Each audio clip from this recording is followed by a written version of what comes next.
আউযুবিল্লাহি মিনাশ শাইতানির রাজিম বিসমিল্লাহির রহমানির রহিম। আসসালামু আলাইকুম সুপ্রিয় দর্শক মণ্ডলী, আপনারা সবাই কেমন আছেন? আশা করি আল্লাহর অশেষ মেহেরবানিতে আপনারা সবাই ভালো আছেন। এটা হলো আপনাদের যেটা দেখাইতেছি, এটা হলো ডিএনডি বাঁধের যেখান থেকে শুরু, এখান থেকে হলো ডিএনডি বাঁধের শুরু। এটাকে বলা হয় আইবি চত্বর, এরকমই। এখন তো নাম পরিবর্তন করছে নাকি আমি জানি না, বা নাম যদি পরিবর্তন করে থাকেও আমি ওইটাও জানি না। দেখতে পারতেছেন সরকার বিরোধী আন্দোলনের যখন সরকার পতন হয়েছে, তারপরে এদিকে ছাত্ররা অনেক কিছুই লেখছে। এটা মোটামুটি ভালো, একটা বসার জন্য বা আড্ডা মারার জন্য খুবই সুন্দর একটা জায়গা। তবে হয়তো বা কতটা রাত্র পর্যন্ত নিরাপদ থাকে তা আমি জানি না, তবে মোটামুটি রাত্র 10টা পর্যন্ত নিরাপদই বলা যায়। আইবি চত্বর বলা হয়, ভালো।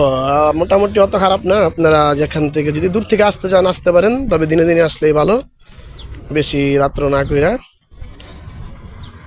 আশা করি যদি আপনাদের ভিডিওটা ভালো লাগে তাহলে আমি ভবিষ্যতে আর এই ধরনের ভিডিও বানাবো, আর যদি ভালো না লাগে হয়তো বা এখান থেকে আমি সরে যেতে পারি।